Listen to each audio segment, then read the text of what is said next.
Welcome back to another episode of Rent Prep for, well, this isn't Rent Prep for Landlords. This is our podcast. This is Ask a This is Property Manager. Ask number 51. Ask PM. We got to fire the graphics guy.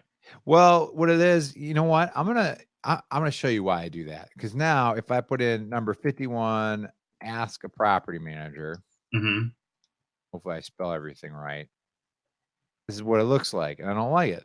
It looks fine on my screen. It's not smaller than the other text.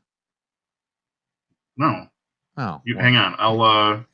And of course, the people who are watching this, I'm sure, are super thrilled to hear us talking about this. yeah. But I'll grab a screen cap and I'll send it over to you after the show. All right.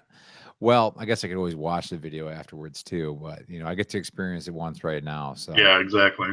So we got 4 questions this week. For anyone who hasn't watched this before, we have a Facebook group called Rent Prep for Landlords, and every week Andrew goes in and picks about 3 to 4 questions from the previous week, and we discuss them on this live video chat.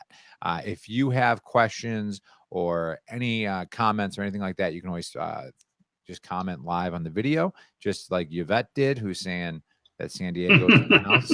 It's early for Yvette to be up though. Like it's 10 Yeah. here, so I guess Yeah. it's not that early. It's 7 there. 7 is still, it's an early bird. So just like Yvette did, you can comment on any of the posts that we're going to be discussing here. So the first one we have is Margaret. She asked, if you receive an application, are you required at all to move forward with the credit and background checks? So they had this couple that was late to their appointment. The husband didn't even bother to stick around and meet us.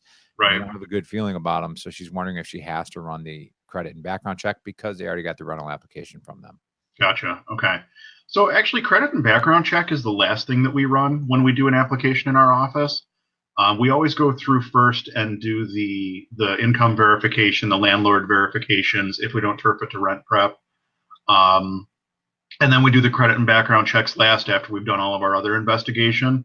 Because realistically speaking, that's the only part of it that costs us money. The rest of it's labor, which, I mean, we already factor in for labor and stuff as part of operating the office. So realistically speaking, the only thing that cost us when we do those verifications is the credit and background check. So that's always the last step in our process. If somebody doesn't have the income or doesn't have a good landlord reference, or we find a judgment or something in one of the public databases that we search, then we don't even bother with the credit and background check at that point. There's no point in wasting their money. There's no point in wasting our time. We just deny the application and move on. And then when you send out what's it called? The adverse action letter? Yep. Yeah, when you send out the adverse action letter, we just don't check the box that say that it was based on a credit or a background check. We just give them the other reasons. Okay. Yeah, I think that just about covers all that. Yeah, just make sure you're being consistent. But if your process, like Andrew was talking about, is putting the background check at the last step of your screening process, then chances are you're going to find a reason that you can deny this renter before you even get to that point, so you don't have to worry about it. Mm-hmm. And then if you don't run background checks, then you don't even have to run a background check necessarily on this person. But of course, me working at a background check company, I'm going to advocate for you to do so. So Yeah, absolutely. Well, I mean, it's the best money you'll spend. Let me put it to you that way. Just having that little bit of peace of mind and knowing what the credit situation and everything looks like, knowing if they're going to be paying bills, it's worth it to do the credit and background checks. Just make sure that you've done all your other research on them first, so that you're not throwing money down the drain. yeah, if you want to go get a cell phone plan with Verizon for $100 a month, and they're going to run a credit check on you for $100 a month, Yeah. I think it makes sense to do it if you're handing the keys over to a $50,000, $200,000 apartment. So Yeah, exactly. yeah. I just wanted to say a quick hello to Kimberly from Chicago. How you doing? Hi, Kim. Thanks for watching. Yeah. So moving on to the next question. This one comes from Cheryl. So Cheryl posted in the Rent Prep for Landlords Facebook group, and she says, I got to pull some rent prep references out of here. I realize when I'm doing these screens sometimes that it says rentprep.com and then it says rent prep. I feel like, is it Darth Your from shirt, Wayne's World, your shirt, your mic thing. I don't know what those are called. I feel like that sellout scene in Wayne's World when he's hang like, on, hang on 1 second here. You're going to throw on a rent prep bandana? I have the one that you sent me the other day. It's still new in the bag. Nice. I don't want to take it out. That's my one for on the road for going in and out of basements and stuff. Nice. I've been meaning to put those on. I keep forgetting to put them on for those. Mm-hmm. So Cheryl asks, she says, I have a no pets policy, but I'm considering renting to someone with a small rat terrier of 10 pounds. Should I charge an extra $25 per month? No, no, you shouldn't. You should just not allow the dog.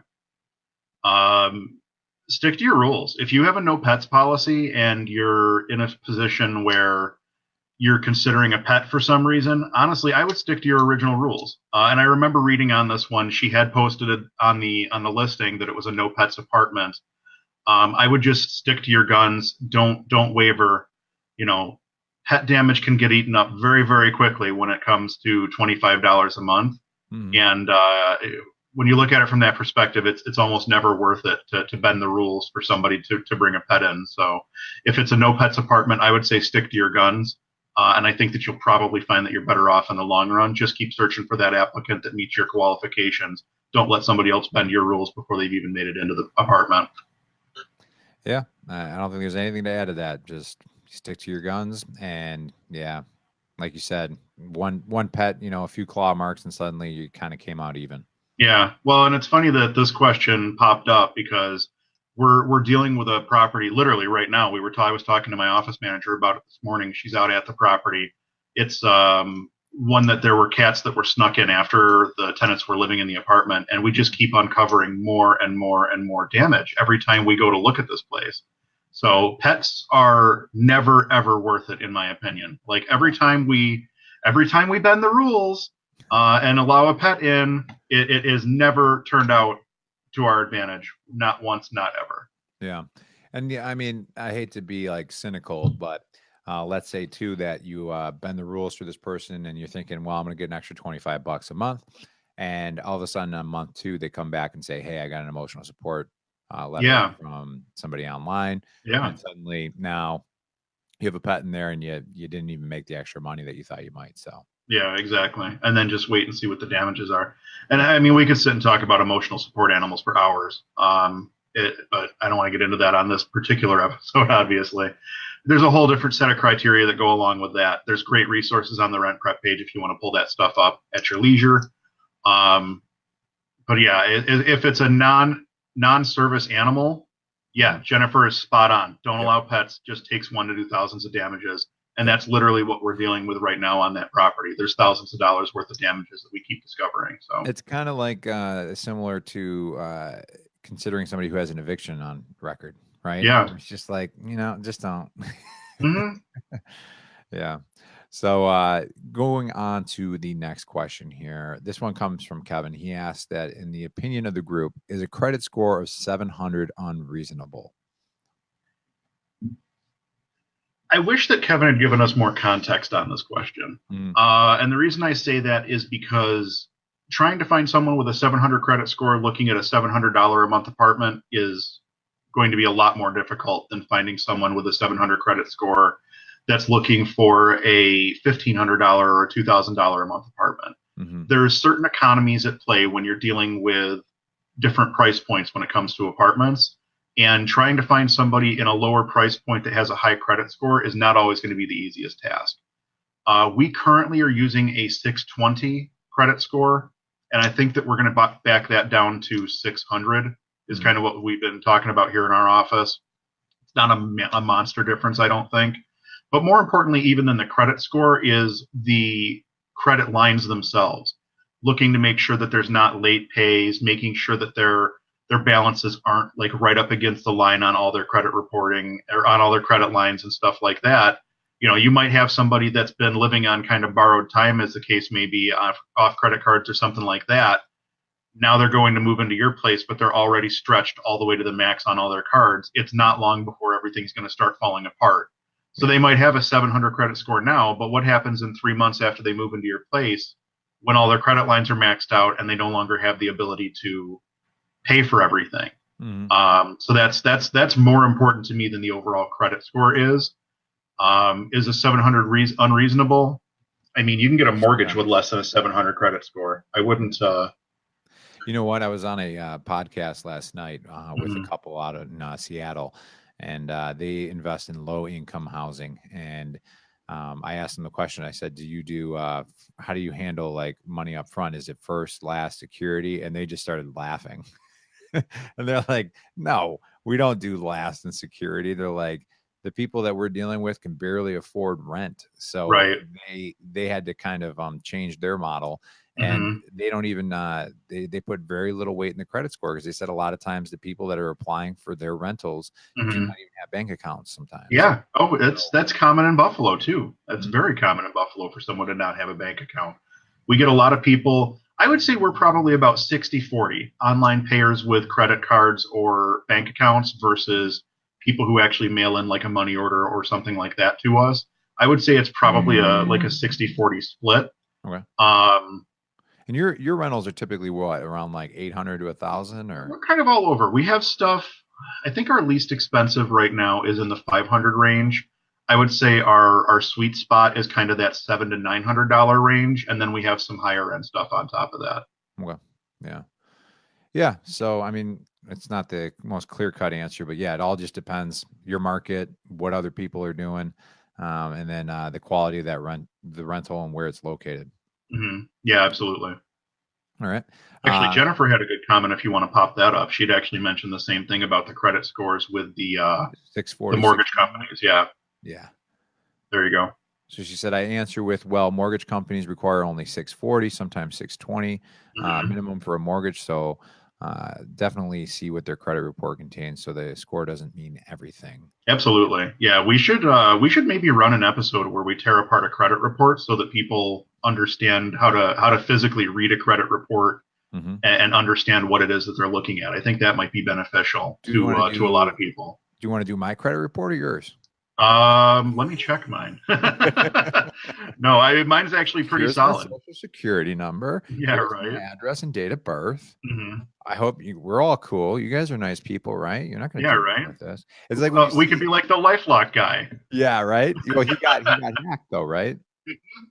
But they made so much money from those commercials anyways. So Oh yeah, yeah. That they, guy did eventually end up getting hacked. I got water on my face still. the Sorry, guys. I'm just gonna clean myself up I real don't know if quick. you've ever seen the photo where it's the girl holding her credit card up and she's like, just got my new credit card in. Unfortunately, somebody like hacked it last time and she's got all her information and she's just sharing it to Facebook. Brutal. Yeah. So Margaret asked a question here. She said, is Credit Karma a good source for a credit score? Well, it depends. Like Credit Karma, I think is good for monitoring your score, but it's not going to be the same as what you're going to get from TransUnion.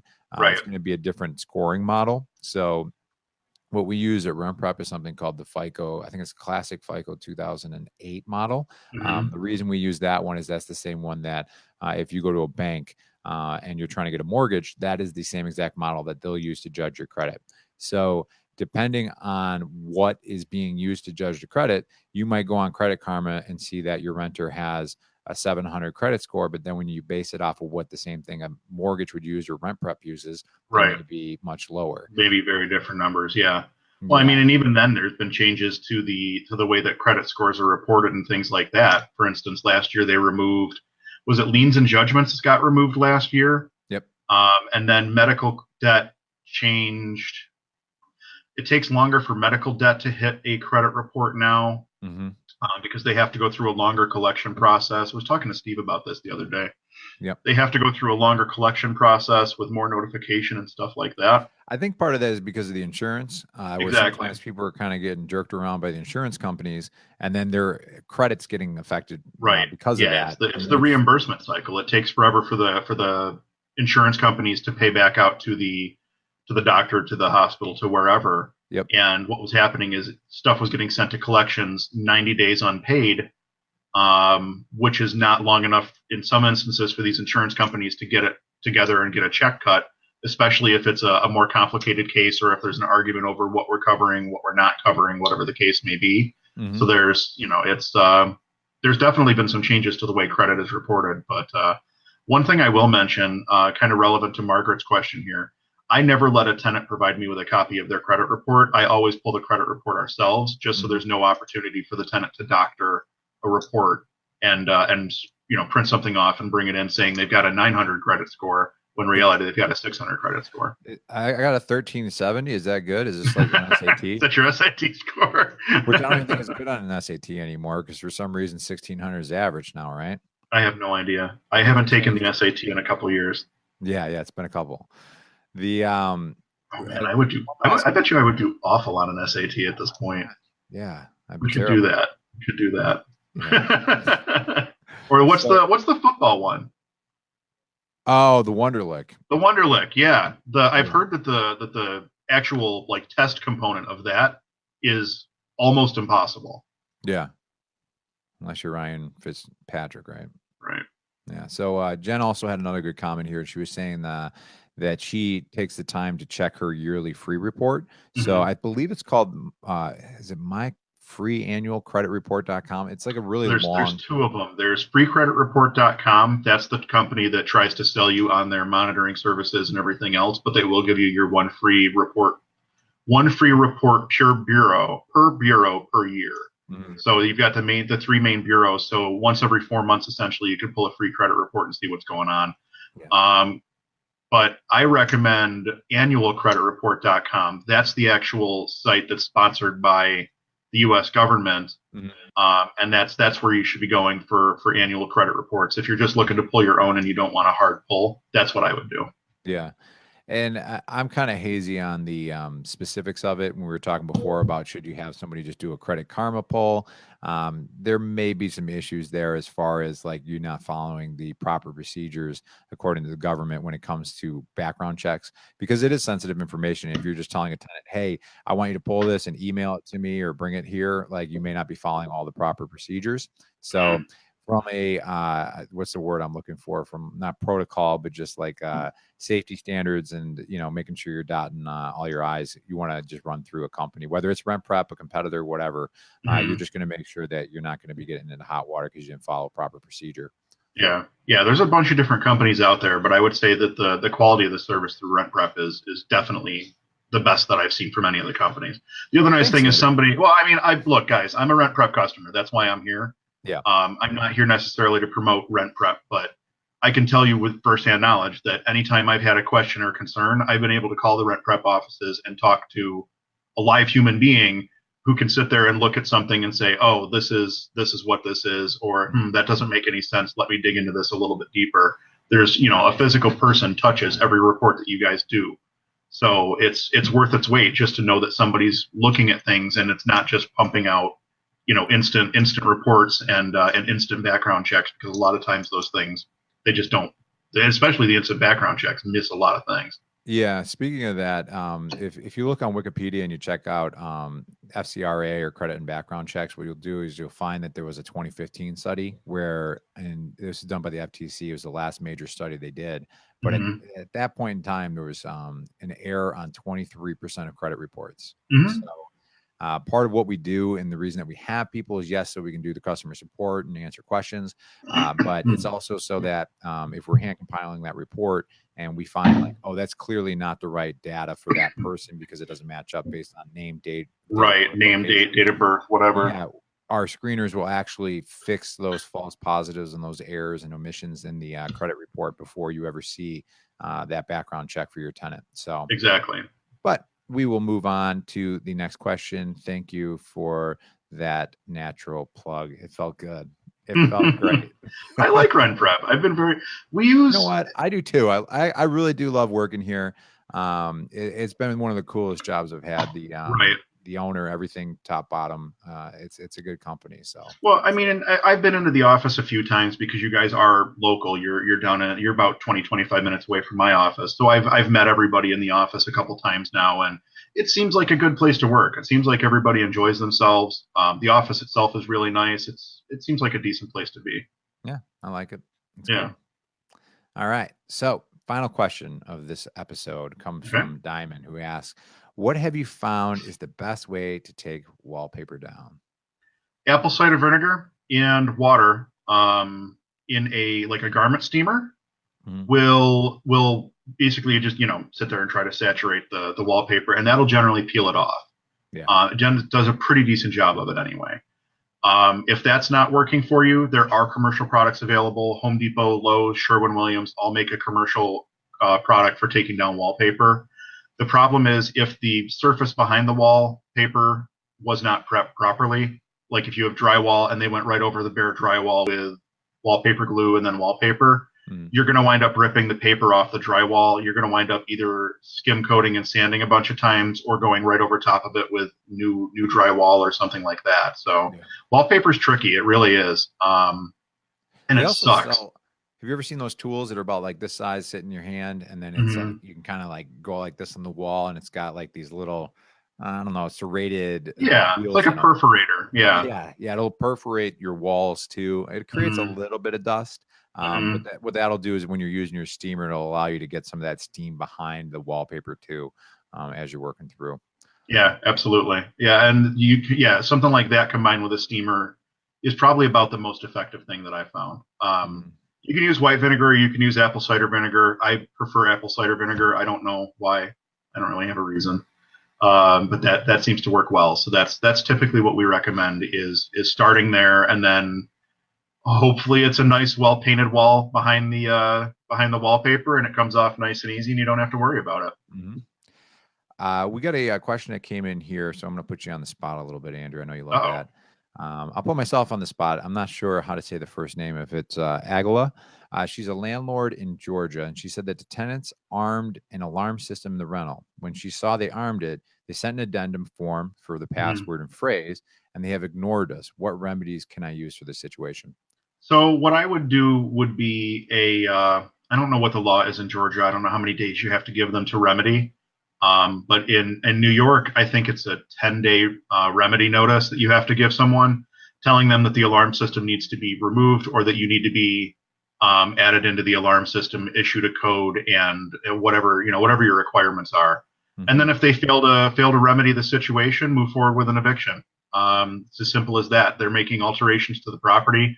They're trying to prevent you access to the property that you own. As long as you're giving them the proper notice, which in New York is 24 hours, as long as you're giving them proper notice, there's no reason that that tenant can deny you access to that apartment. And your laws may be different in Georgia, so definitely check with your state laws. I'm not an attorney. I'm just going off of my experience here in New York. Yeah. So that's what I would recommend would be send them some sort of a remedy notice, look up your state laws, figure out how much time you have to give them to remedy. And then if they fail to remedy, then I would move forward with an eviction because that's essentially them trying to deny you rights to the property that you own. The tenant doesn't own the property; you own the property. In this So, situation, would you try to have like a conversation with the tenant first before you kind of move into the paperwork, just to say, "Hey, well, here's the it's situation," because it maybe they sounds don't like know any better, they right? it sounds like they tried that. I mean, based Yeah, on tenants armed an alarm system in the rental, we they did saw. send the addendum. Yeah. Sounds like the tenant's kind of ignoring them. I mean, I would probably try knocking on the door and speaking to them in person if that's an option. And if you're not getting anywhere with it, then I would just send the remedy notice. When you're there in person, have the remedy notice with you. Then if they're not home or they don't answer the door, stick that notice right on the front door and take a photo of it, time, date, stamp photo showing that you were there and showing that you served that notice. And then when you go to do your mailings, obviously send it first class and then send it certified as well, just to Yep. make sure that you cover yourself all the way around. All right. Cool. All right. Hopefully, Aguila is still on, and that helps answer your question. And we will finish it up here. Margaret says she uses Rent Prep, and she just kind of gave us a nice little plug too. So I just wanted Nice. to acknowledge it, Margaret. I appreciate the support there. So yeah, guys, thank you for all the questions, comments going through. Some good back and forth with you, Yvette and Jennifer through some of the comments too that we didn't put on screen. But yeah, it's real helpful getting those any questions, comments that come up in the group. It's great to get the insights from other landlords. Always make sure you check your local laws too, of Yeah, course. absolutely. I But guess I should probably start every episode by stating I'm not an accountant and I'm not an attorney. yeah, Talk to yours before you take any of our advice. isn't it weird though that you got to say that? Oh, it's ridiculous. It's Like, it's no, this guy on a live video on Facebook said, yeah, exactly. Trust that guy. yeah, yeah, yeah. Before we wrap up, Eric, I actually have an ask from our viewers this week. Sure. If anyone works with Airbnb rentals, if you could reach out to me, either you can find me in the Rent Prep group at Andrew Schultz, or you can hop over to our Facebook page at Buffalo Foreclosed Homes with a D, foreclosed with a D at the end, not with an S. Mhm. Buffalo Foreclosed Homes. If you could reach out to me if you work in Airbnb rentals, we have a client that's considering jumping into the pool, and I want to make sure that we're covering all of our bases to make sure that the client is as safe and secure as they can be. So I'd like to talk to somebody who's got some experience in that. So if you're doing an Airbnb rental, please reach out. And I thought Jennifer did. I see she commented. Wait, it's reversed. It's reversed. I need to. Oh, Well, I can't for get all me, the way it's actually there. up. So Oh, it's up here. yeah, So you're the one with Jennifer right there. yeah. Oh. See, your screen must look totally different than mine. Yeah, I'm a little mirrored. So yeah, she's been doing it for a year, and I remember her saying, which is nice because if you're doing Airbnb, you're getting a lot of turnover sometimes. So Absolutely. Yvette did past tense. So Okay. I'm definitely going to reach out to Jennifer. Yvette, I might reach out to you as well, just to have a little bit of a conversation because it's new for me. So it'll be something new for me to learn, and hopefully it pans out. Yeah, cool. All right, awesome. Well, until next week, everybody. Again, thank you for all the questions, comments in the Rent Prep for Landlords Facebook group, and for the live comments coming in too.